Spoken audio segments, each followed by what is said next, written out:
আমার, আলেমদের কথা যদি শুনতে নাও পারেন তাদের বিরুদ্ধে যাওয়া যাবে না। কথা যদি মানতে না পারেন বিরোধিতা করা যাবে না। বিরোধিতা যেই করেছে তাকে আল্লাহ পাক ধ্বংস করে দিয়েছেন। আপনারা সকলেই জানেন আমাদের দেশে একটি দল, আজকে আমি আর নাম নিলাম না,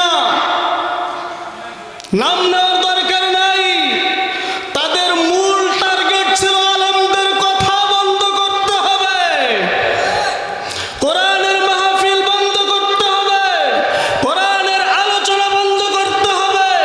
এই কারণে আল্লাহ রাব্বুল আলামিন শুধু এই দেশে থাকতে দেয় নাই, বাংলাদেশ থেকে বিতাড়িত হয়েছে, ঠিক কিনা বলেন? এজন্য বিশ্বনবীজিকে যেরকম কষ্ট দিয়েছিল, আজকেও অনেক মানুষ আছে আলেমদেরকে কি দেয়? কষ্ট দেয়। বিশ্বনবীজি সাল্লাল্লাহু আলাইহি ওয়াসাল্লাম মন খারাপ, বাজারে বসে যেতে পারছেন, ওদেরকে নিষেধ করে দেন, বাজারে দোকান পাঠাবেন না।